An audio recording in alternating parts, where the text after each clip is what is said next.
En Irlande, près de la ville de Clara, dans le comté d'Offaly, un jeune couple a une histoire extraordinaire à nous raconter. Ronan et Emma Lally sont propriétaires d'une petite ferme qu'ils gèrent en plus de leur travail.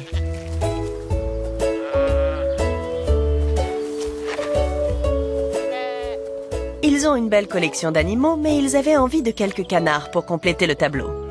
Aussi, ils se sont procurés des œufs fécondés. Le jour de l'éclosion, Ronan a voulu vérifier que tout allait bien, mais il n'a pas retrouvé les canetons dans la grange. Tout à coup, un chat est entré d'un bond dans la remise. J'ai vite conclu qu'il avait dû dévorer les canetons. Cela faisait 6 heures que les canetons avaient disparu, donc Ronan n'avait plus aucun espoir. Après avoir fouillé toute la grange, ils finissent par trouver les canetons. Mais malheureusement, leur chatte, Della, était arrivée la première. J'ai attrapé la chatte avec un caneton dans la gueule. Et Ronan a vraiment eu l'impression qu'elle allait le tuer. Oh non, on était sur le point de les récupérer et elle allait les manger sous notre nez. C'est alors qu'Emma remarque un détail étonnant. J'ai dit à Ronan qu'elle ne le tenait pas fermement dans sa gueule. Une chose extraordinaire s'est produite. On a posé la chatte par terre et les canetons aussi. Tout à coup, les canetons sont tous allés vers la chatte en se dandinant. La chatte s'est allongée sur le côté, elle a posé sa patte sur l'un d'eux et elle les a encouragés à se blottir contre elle. On était littéralement sous le choc. Normalement, les chats mangent les petits oiseaux. C'était incroyable de voir une chose pareille. Elle avait l'air très satisfaite. Elle ronronnait et elle était très affectueuse envers les canetons.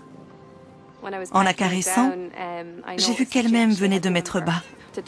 Elle avait eu 3 chatons peu de temps avant.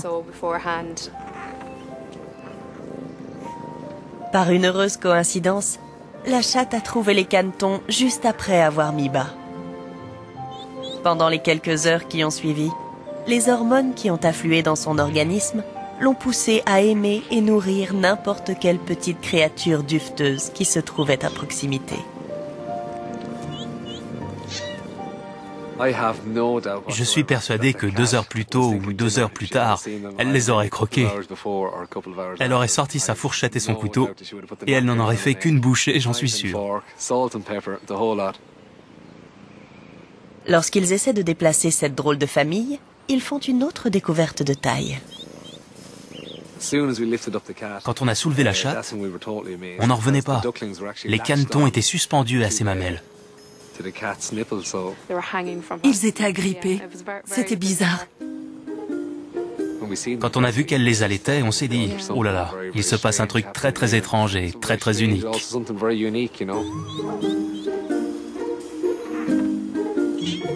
Les canes ne produisent pas de lait. Aussi, les canetons naissent prêts à trouver de quoi se nourrir dans leur environnement immédiat. Par conséquent, voir un caneton téter un chat est exceptionnel. L'hypothèse émise par les spécialistes, c'est que l'instinct naturel des canetons leur a d'abord fait découvrir le lait, une source de nourriture inattendue, et qu'ensuite, leur désir de chaleur et de confort les a poussés à rester près de leur mère adoptive. Ronan insiste pour les séparer, de peur que les instincts de prédateur de la chatte ne se réveillent. Mais Emma, qui est sage-femme, reconnaît un phénomène dont elle est souvent témoin dans son travail. Il y avait tellement d'amour. Je vois ça tous les jours en salle d'accouchement. Les mamans veulent garder leur bébé tout près d'elles. Elles le serrent dans leurs bras. C'est un instant suspendu. Il m'a fallu du temps pour convaincre Ronan qu'il s'aimait et qu'il ne fallait pas rompre ce lien exceptionnel. Peu de temps après, les canetons sont devenus plus gros que les chatons et ils ont pris leur indépendance, ce qui n'a pas trop plu à la chatte. Ces chatons jaunes, c'est-à-dire les canetons, étaient beaucoup plus actifs que les autres. Elle avait du mal à les contrôler. Elle essayait de les faire revenir auprès d'elle et de leur faire comprendre qu'il fallait qu'ils soient sages comme leurs frères et sœurs.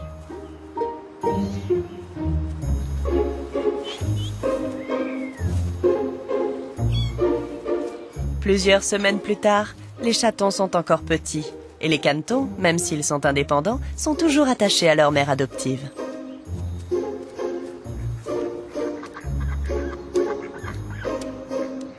Apparemment, cette situation surprenante est due au fait que la mise bas de la chatte a coïncidé pile avec l'éclosion des œufs.